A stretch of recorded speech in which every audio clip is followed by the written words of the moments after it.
Hello beautiful people, what's up guys, welcome to JKSSB online tutorial. मैं हूं सतीश और today onward I am going to start a very effective useful lecture series for your upcoming JKPS exam.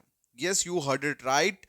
I'm going to start a MCQ series for JKPS exam and why it is important for you, because it's going to be based on the previous year papers of sub inspector exam. All right, well, you all know that last time exam was happened online, so we have a lots of papers, and I just want to recap all the questions that asked in the last sub inspector exam, so that you people come to know that what would be the most important, trending topic was last time, and maybe same questions can be, repeated in your examination. So that's why I am going to start this MCQs series for your upcoming sub inspector exam. All right, so जितने भी exam, मतलब जितने भी बच्चे exam देने जाएंगे SI के, I know most of the aspirants have this question papers, but I know this also that mostly don't have time to look these papers. So that's why I started this MCQ series, so that at least you people, get some 10-20 minutes on this lectures, and can understand and can know that from, which type of question asked in the last sub inspector exam. So this is a simple lecture series I started, and I'm gonna start now. And I just will say that this gonna be the fruitful, helpful for all the aspirants. And why I'm, giving so much introduction about, because this is my first lecture of this MCQ series, and this particularly can be the for the JKPS exam. And I just want to say that all the aspirants who are preparing for SI exam must follow this MCQ series, and rest, as as I continue the series, and then you will come to know how it's gonna be the fruitful and helpful for you in the upcoming JKP SI exam. All right, so आज जिन questions के ऊपर हम बात करने वाले हैं, आज जिस सब्जेक्ट को मैं उठाने वाला हूं, as you know that last time question was in a jumble form, they were in mixed form, so they never give a, proper sequence of the question subject wise. But I will start like a subject wise MCQs. Okay, so I today in this lecture I will just pick the questions that is asked from particularly journal studies portion. Okay, so in this lecture I am going to, discuss the questions particularly from journal studies. All right, so first question, that is, okay, let's move it first. Okay, so our first question is, that is, the first question that is from science portion, we'll leave it. Okay, so the next question is that this question is from static GK, and question में पूछा गया है कि बताइए, in which of the following state of India golden langur can be seen. Alright, भाई कौन सी state में, India के कौन सी स्टेट में गोल्डन लंगूर जो थे वो देखे जाते हैं। तो इसका जो आंसर था, जो मतलब दिया था किसी ने, वो तो सिक्किम लिखा था, बट इसका जो real answer that was Assam. क्या आंसर था इसका? असम। देखो, मैं आपको एक चीज बताता हूँ, ये जो सीरीज मैंने स्टार्ट करी है, ये सिर्फ आप लोगों को ये दिखाने के लिए कि किस तरह के क्वेश्चन में एग्जाम पूछे गए हैं, because some time questions, ask just like that, blow our mind in that moment, because we just have a, simple mindset strategy when we prepared anything. But when you realize, when you recap, when you review the previous year paper, then you come to know, yeah, this type of question can be asked in the exam.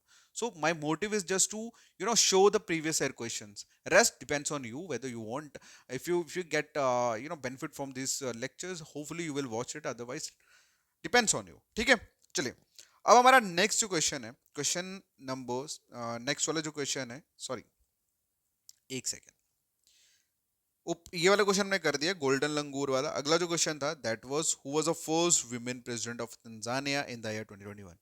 ये basically world, मतलब international current affair का question था। पहला, second question जो था वो static का था, दूसरा क्वेश्चन करंट का था। 2021 में फर्स्ट विमेन प्रेसिडेंट कौन थी तंजानिया की, ये क्वेश्चन में पूछा गया आंसर। तो इसका जो आंसर था दैट इज साइमा सुलूलू हसन। ठीक है, क्या आंसर था इसका? सलाइमा सुलूलू हसन। तो बेसिकली आप लोगों को स्टैटिक प्लस करंट दोनों साथ साथ करना है भाई। ठीक है, उसके बाद अगला जो क्वेश्चन था, ये क्वेश्चन पूछा गया है कि बताइए which is the oldest act among the following. तो बताइए ये जो नीचे इन्होंने एक्ट दिए थे, जैसे फेमा हो गया, फेरा हो गया, उसके बाद जी, उसके बाद एक सेकेंड नेक्स्ट भी बताता हूँ।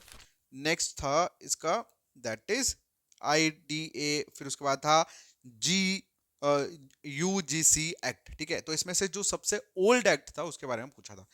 This question was from polity section. Alright, तो इसका जो आंसर था दैट इज IDA। क्या आंसर था इसका? IDA। ओके, अगला जो क्वेश्चन था, क्वेश्चन पूछा गया था आपके एंशियंट हिस्ट्री से। ठीक है, देखो आप लोग एक चीज का ध्यान रखना, क्वेश्चन का वेरिएशन देखो। पहला स्टैटिक, दूसरा करंट, तीसरा पॉलिटी और चौथा ancient history. So this is a way JKSSB or any other agency frame a question just to manipulate your mind. Believe me, if you are going through the, if you are just following the simple pattern without giving a complex task to your mind, believe me, you are going to cracking the examination by seeing this type of methods. All right. Okay, so question में क्या पूछा था कि बताइए एक king थे जिनका नाम था, देखो अगर आपको नहीं दिख रहा डोंट वरी, आप जूम कर सकते हो या आप मतलब मुझे सुन सकते हो। इसमें क्या लिखा है कि बताइए किंग जो थे जिनका नाम था कृष्ण राय ऑफ विजयनगरा। ठीक है, इन्होंने एक काम जो था वो इन्होंने कंपोज करा था, जिसे मतलब एक स्टेट क्राफ्ट था जो इन्होंने कंपोज करा था तेलुगु में। अब उसका नाम क्या था, क्वेश्चन में ये पूछा गया है। ठीक है, तो इसका जो आंसर था दैट इज अमुक्त मालेदा। क्या आंसर था इसका? अमुक्त मालेदा नाम दिया था भाई इन्होंने। ठीक है, चले अगला जो क्वेश्चन है पूछा गया है, बताइए इजिप्ट जो है famous for growing which of the following. बाई ज्योग्राफी आ गया आप लोगों का, हिस्ट्री के बाद डायरेक्टली ज्योग्राफी का क्वेश्चन दिया है। इजिप्ट जो है, और वो भी वर्ल्ड ज्योग्राफी रिलेटेड क्वेश्चन है कि इजिप्ट में कौन सी फसल जो है, मतलब इजिप्ट में कौन सा मतलब सबसे ज्यादा फेमसली उगाया जाता है, क्या चीज उगाई जाती है? तो सबसे ज्यादा फेमस चीज जो ग्रो होती है इजिप्ट में दैट इज कॉटन। क्या आंसर है इसका? Cotton. Okay, okay, next question जो है that is this question again from polity. Question में पूछा गया कि dash in dash the Indian electricity act 1910 and electricity supply act 1948 and electricity regulatory act 1998 were merge into a single act. कहने का मतलब ये कि जो पहला इंडियन इलेक्ट्रिसिटी एक्ट था 1910, फिर उसके बाद इलेक्ट्रिसिटी सप्लाई एक्ट 1948, उसके बाद इलेक्ट्रिसिटी रेगुलेटरी कमीशन एक्ट 1998, ये तीनों के तीनों एक्ट जो थे वो मतलब कौन से साल में ये एक सिंगल एक्ट में मर्ज हो गए? तो इसका जो आंसर था दैट इज 2003 में। ठीक है, 2003 में। ठीक है, this question not only just of actual but related with your current also. Okay, चलिए अब ये जो क्वेश्चन है ये बेसिकली रीजनिंग का क्वेश्चन है, इसको छोड़ो, जब हम रीजनिंग करेंगे तब बताएंगे इसका। ये आपका इंग्लिश का क्वेश्चन आ गया, इसको भी छोड़ो। देन उसके बाद ये नेक्स्ट जो क्वेश्चन था ये आपका मैथ्स का है। ओके, सो क्वेश्चन यहाँ पे पूछा गया है नेक्स्ट में कि बताइए who among the following actively participate in the non-corporation movement and become a teacher in Chittagong, popularly known as Masterda। ठीक है, तो कौन थे वो? चलिए बताते हैं। इसका जो आंसर है दैट इज सूर्य सेन। ठीक है, ऑप्शन में बेसिकली खुदीराम बोस, उसके बाद सूर्य सेन, विवेकानंद, सर अरविंदो घोष, ये नाम दिए थे श्री अरविंदो। बट इसका जो आंसर था दैट इज सूर्य सेन। क्या आंसर था? सूर्य सेन। ओके, उसके बाद नेक्स्ट जो क्वेश्चन है पूछा गया, बताइए among the following what is cupric sulphate commercially known as. इसको छोड़ो आप, ये साइंस का है। ठीक है, इसको छोड़ो। नेक्स्ट जो क्वेश्चन है पूछा गया, बताइए which of the following was the first to shift his capital from Lahore to Delhi. बताइए भाई, बताइए कौन से ऐसे राजा थे जिन्होंने मतलब कौन से ऐसे पहले शख्स थे जिन्होंने अपनी कैपिटल को शिफ्ट करा था फ्रॉम लाहौर टू दिल्ली। तो इसका जो आंसर था दैट इज इल्तुतमिश। ठीक है, और ये मेडिवल हिस्ट्री का क्वेश्चन है। ठीक है, मेडिवल का क्वेश्चन है। उसके बाद नेक्स्ट जो क्वेश्चन है ये तो बेसिकली लंग कैंसर के रिगार्डिंग था कि मतलब ये इस क्वेश्चन को छोड़ो आप, ये साइंस का क्वेश्चन है। उसके बाद अगला जो क्वेश्चन है पूछा गया है, बताइए, ये बेसिकली ज्योग्राफी का क्वेश्चन है।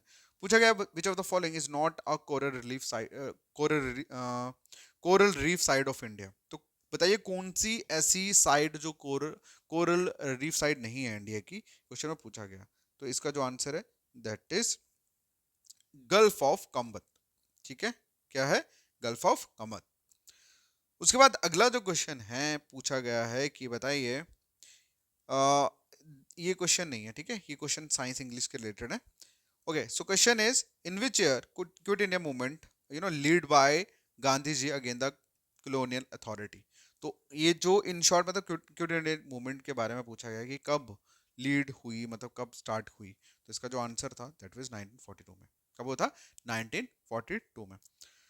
उसके बाद अगला जो क्वेश्चन है, क्वेश्चन में पूछा गया है कि बताइए, इसमें अगर हम बात करें, चलिए, देखो मैं ढूंढ रहा हूँ क्वेश्चन जो आपके जीएस के रिलेटेड है, सिर्फ वही कर रहे हैं आज, ठीक है। ओके, सो क्वेश्चन में पूछा है कि राज तरंगिणी जो है वो एक हिस्टोरिकल अकाउंट है कौन से रीजन का। बताइए, राज तरंगिणी के बारे में जो इंफॉर्मेशन दी है वो किस स्टेट के बारे में या किस यूटी के बारे में एक्सप्लेन करा है। तो इस क्वेश्चन का आंसर आप सभी लोग जानते हैं, बिकॉज इसके अंदर कश्मीर के बारे में पूरी चीजें एक्सप्लेन करी है, ठीक है, राज तरंगिणी के अंदर। ऑलराइट, ये क्वेश्चन आप सभी को पता है। उसके बाद अगला जो क्वेश्चन है related with the general studies, that is,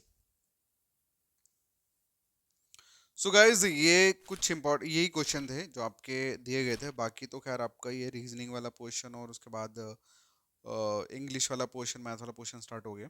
alright, so this was all about today session.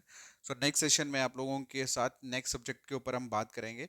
Well, firstly I will see कि कितने लोग जो हैं वो आज के सेशन को अगर आप लोग अच्छा रिस्पॉन्ड करते हैं then I will continue, otherwise you know फिर शायद मैं सोचूंगा कि कंटिन्यू करना है या नहीं। But I will just check today that how much respond I get in this series.